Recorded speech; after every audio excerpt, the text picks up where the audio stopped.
Shalom à tous, bienvenue à l'EPM. L'EPM, c'est l'enseignement, la prière et la motivation. Un shalom particulier à notre groupe chrétien d'enseignement, de prière, de motivation sur WhatsApp. Que le Seigneur vous bénisse. Éternel mon Dieu, mon roi, Père trois fois saint. Père, merci pour ce jour. Merci de prendre le contrôle. Merci pour le réveil. Merci pour le réveil. Merci pour la protection. Merci pour la puissance. Merci pour l'accompagnement. Merci pour la motivation. Merci pour la direction. Merci pour tout. Éternel mon Dieu, mon roi, sois élevé. Éternel mon Dieu, ce matin ou en ce jour tout simplement, nous te prions. Nous nous prosternons devant toi. Notre vie, Seigneur, est un instrument d'adoration. Nos moments, Seigneur, sont des moments d'adoration. Nous te portons dans notre cœur, Seigneur mon Dieu, mon roi. Nous te portons dans nos cœurs. À chaque minute, à chaque instant, à chaque seconde, Seigneur, nous pensons à toi, Seigneur. Tu occupes la première place dans nos vies. Éternel mon Dieu, mon roi, Père trois fois saint. Merci parce que les projets de l'ennemi de nous voir partir, mourir d'une façon prématurée, ont été tout simplement détruites. Merci pour la protection divine. Merci parce que malgré le passé douloureux, Seigneur, il y a la joie, il y a l'espoir d'une vie meilleure qui se présente à nous. Merci pour tout. Ce matin, mon frère, ma soeur, j'aimerais te dire une chose.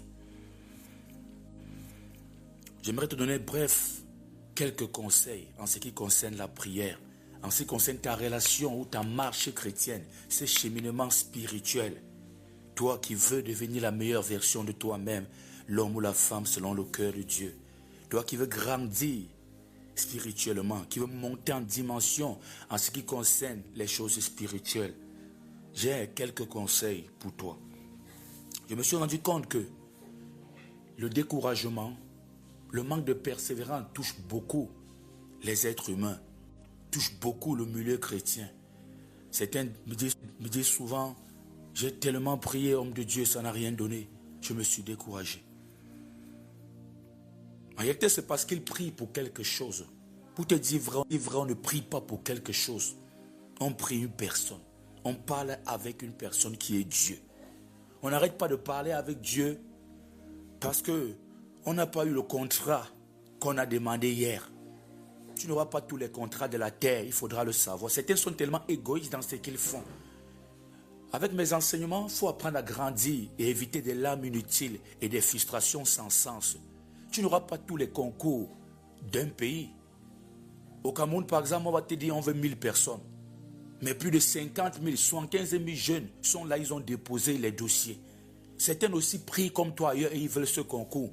D'autres sont en train de jeûner ailleurs et ils veulent ce concours. Toi, tu as même de quoi manger. Il y a des gens qui n'ont rien. Il n'y a pas de riches dans leur famille.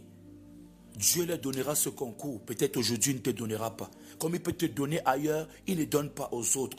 Il ne faut pas seulement se limiter à soi. Tu ne peux pas voir tous les marchés.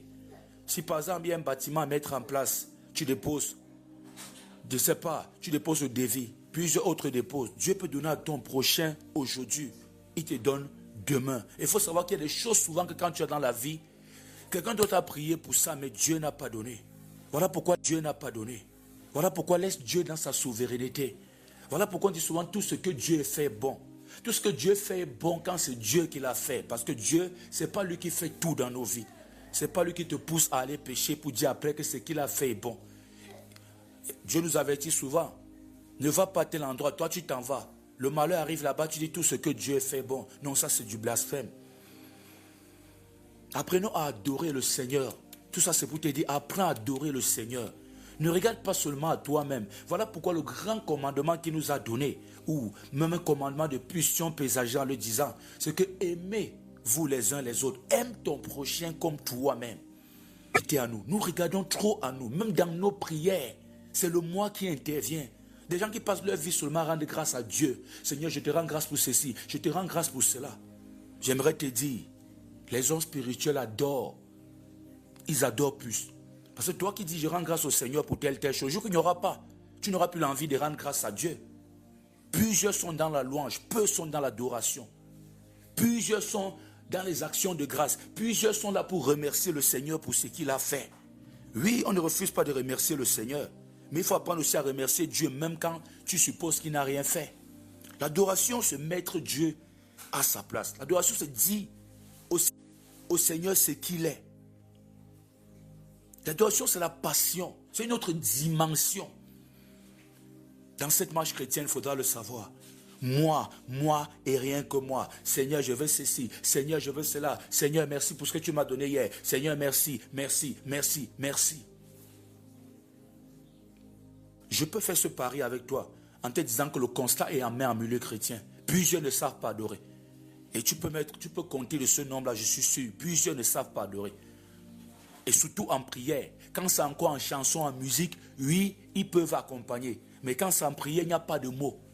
Plusieurs ne peuvent pas dire à Dieu ce qu'il est pendant 5 minutes.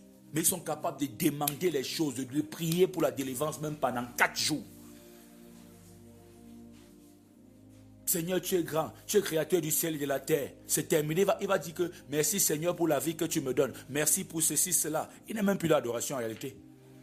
Il faut apprendre à adorer Dieu. Les hommes spirituels adorent Dieu. Les hommes spirituels contemplent Dieu. Les hommes spirituels disent qu'il est saint, saint, saint. Les êtres vivants, les 24 vieillards, ils sont dans l'adoration.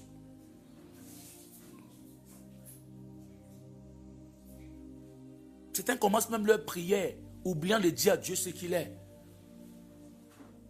Notre Père, qui es aux cieux. Jésus commence cette prière par l'adoration. Je dis ça parce que c'est un secret de la prière. Dieu écoute beaucoup l'adoration. Dieu aime l'adoration. Dieu en réalité aime la gloire. Et quand tu pries, c'est dans l'adoration que Dieu trouve la gloire. C'est dans l'adoration qu'il se sent glorifié. Ce n'est pas forcément dans la louange, même s'il reste au cœur de nos louanges. Ce n'est pas forcément dans les demandes. Parce que ceux qui demandent beaucoup, qui sont matérialistes, c'est ceux-là qui abandonnent facilement Dieu. Ceux qui focalisent leur regard, la relation avec Dieu seulement sur la demande. Si c'est au bout d'1 an, il n'y a pas, il n'est plus là.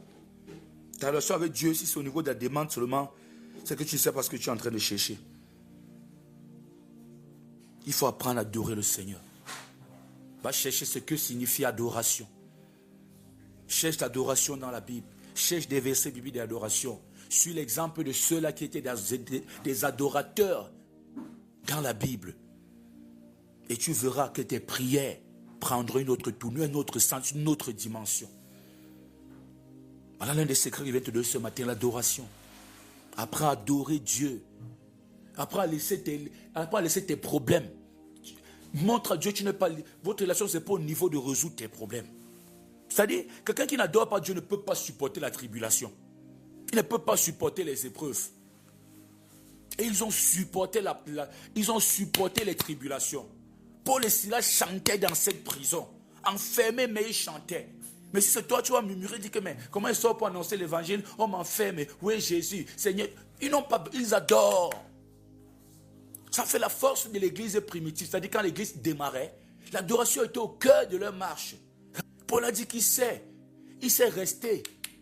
Quand il sait se positionner quand il n'y a pas. Et il sait se positionner quand il y a. En tout temps, en tout lieu, en toutes circonstances. Il a appris à être fier. Il a appris à se contenter. Il a appris à adorer le Seigneur. Qu'il soit fouetté plusieurs fois, 40 ou moins 1, qu'il soit emprisonné, laissé même pour mort. L'adoration ne bouge pas dans sa vie. C'est notre dimension dans cette marche chrétienne. Apprends à adorer le Seigneur. Laisse un peu tomber tes mois. Regarde un peu tes prières en arrière. Tu vois que le moi est trop dans tes prières. Où est la place de Dieu? Dieu que tu appelles Dieu, tu dis qu'il est puissant là. Où est sa place dans tes prières? Où est son temps? Où est son temps d'adoration? Notre Père qui es aux cieux, que ton nom soit sanctifié. Que ton règne vienne, que ta volonté soit faite sur la terre comme au ciel. Tout ça pour donner la place à Dieu. Quand la volonté de Dieu est faite sur la terre, parce qu'elle est déjà faite au ciel, Dieu sent sa place. Dieu, c'est ça l'adoration. Ce n'est pas seulement chanter l'adoration, c'est dire à Dieu ce qu'il est. Quand tu es en train de faire la volonté de Dieu sur cette terre, tu es en train de dire à Dieu ce qu'il est. C'est lui la vérité. c'est lui le chemin. Le diable n'est qu'un imposteur. Les choses de ce monde, c'est de l'imposture. Tu marches contrairement, différemment de ceux de ce monde. Si le monde est à gauche, tu es à droite. Le monde est à droite, tu es à gauche. Qu'importe la direction que le monde prend, toi tu prends l'opposé. Qu'importe la direction que l'autre va prendre, Abraham va prendre l'opposé. Parce que spirituellement, ici, l'autre représentait un peu la chair. Les deux sont opposés, l'esprit et la chair. Abraham a dit à l'autre, qu'importe la direction que tu vas prendre, moi je prends le contraire.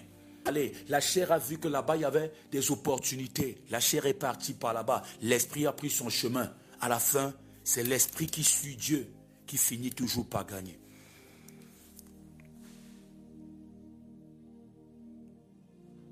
Les vrais adorateurs adorent en esprit et en vérité. Quand tu n'adores pas Dieu, tu es en train de prier charnellement. Quand tu ne laisses pas Dieu une place importante, tu es en train de t'embrouiller.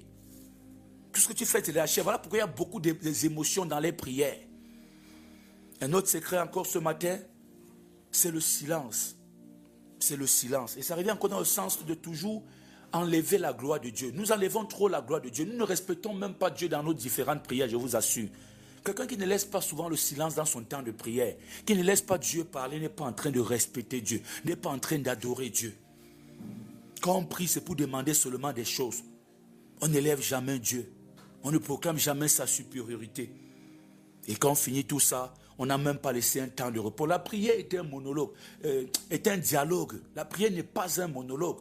La prière ne va pas dans un sens. La prière n'est pas un discours. Oui.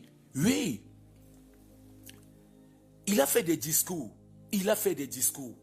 Ses amis faisaient des discours. Lui aussi répondait par des discours. Il a parlé. Mais quand Dieu s'est mis à répondre, c'était grave. Job a fini par passer à la repentance. Il a reconnu qu'il a parlé comme un insensé. Voilà l'histoire de Job. Tu te rends compte que Job bavarde beaucoup. Job parle trop. Job ne laisse même pas un temps. Job répond à tellement de discours. Quand tu bavardes trop, le jour que Dieu va répondre, ça risque de ne pas t'intéresser. Job a trop bavardé dans sa soi-disant, c'est quoi, je peux dire innocence. Mais quand Dieu prend la parole, Job comprend qu'il a beaucoup bavardé. Il faut laisser souvent le silence. Il faut laisser les larmes. La personne qui a vu le plus mes larmes sur cette terre, c'est Dieu. Je pleure beaucoup devant Dieu. Enfin, je reste comme ça, je suis silencieux. Seulement mes larmes sont en train de couler. Et dans le silence, plusieurs fois à la montagne, Dieu a recadré ma prière. Un jour, je suis parti le matin en footing, faisant du sport et tout. Je courais, j'avais beaucoup de choses à dire à Dieu. Je suis arrivé là à commencer à parler comme Job. Après, je me suis senti un peu fatigué pour dire vrai. Je suis resté calme. J'ai dit, je suis toujours dans la présence de Dieu, mais je reste un peu calme. Je suis resté calme, un petit sommeil m'a emporté là. Quand je me suis réveillé, c'était pour demander d'abord les excuses à Dieu. J'ai parlé comme un insensé. J'ai beaucoup bavardé. Ça peut être tu as raison qu'il faut trop parler. Ça peut être tu as raison qu'il faut trop bavarder. Ça parce que tu as raison que maintenant on doit tout suspendre pour s'occuper d'abord de toi. Non. Même au tribunal, on jette des dossiers après dossiers. Même au tribunal, il y a des dossiers qui durent. Le silence. Beaucoup ont raté la voix de Dieu. Beaucoup se disent que Dieu ne parle pas parce qu'ils prennent toute la place. Pas d'adoration dans leur prière ou une adoration superficielle, expéditive. Ensuite, c'est eux qui vont parler, reparler. Il faut laisser la place à Dieu. Il faut laisser le temps à Dieu. Dieu a un droit de réponse. Je te donne un exercice.